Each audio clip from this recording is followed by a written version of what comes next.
Why is conflict so important? By the way, I'll have some leaders tell me, listen, Pat, I don't really care if people get their feelings hurt. What I don't want is to waste time.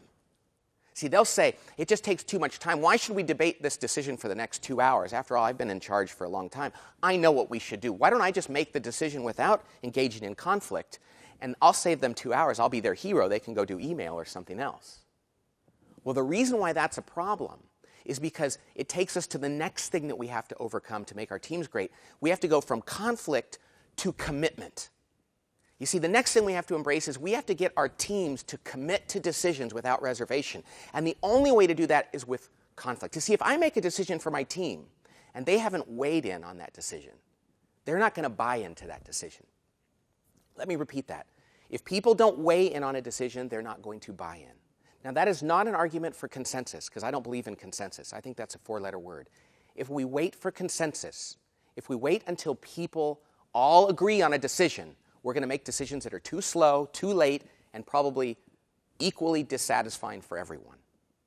What I believe what we have to do is have conflict so that people, when they weigh in, even if their idea didn't get adopted, they will buy in. How does that happen?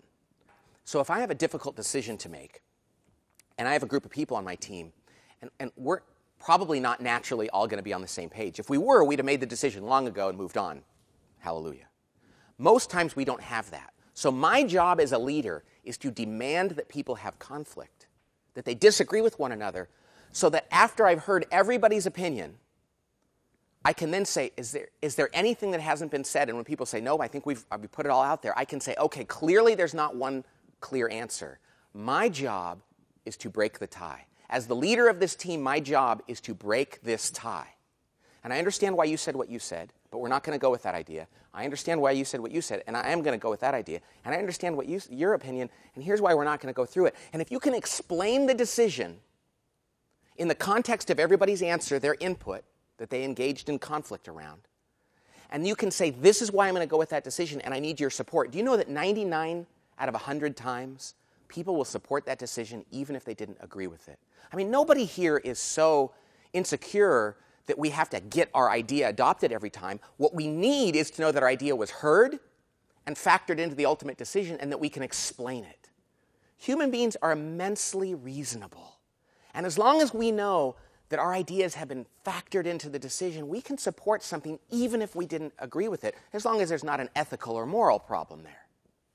But if we don't have conflict around that issue, if we don't weigh in, if I as a leader do not demand that people weigh in, then I am not going to get their true buy-in. What am I going to get from them?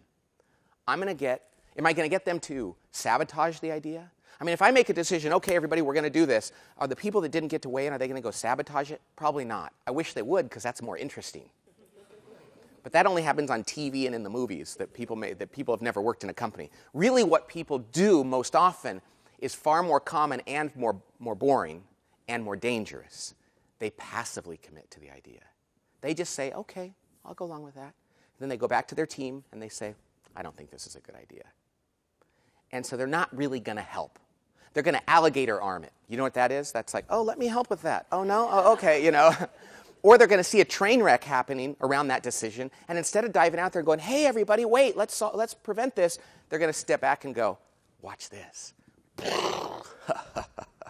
Then they're going to come to a meeting and go, see, I didn't ever think that idea was going to work. Our job as team members and leaders is to make sure that everybody weighs in, that every avenue has been explored, so that the leader at the end of that discussion, if we haven't convinced or been convinced, the leader can break that tie and we can leave that room being on the same page.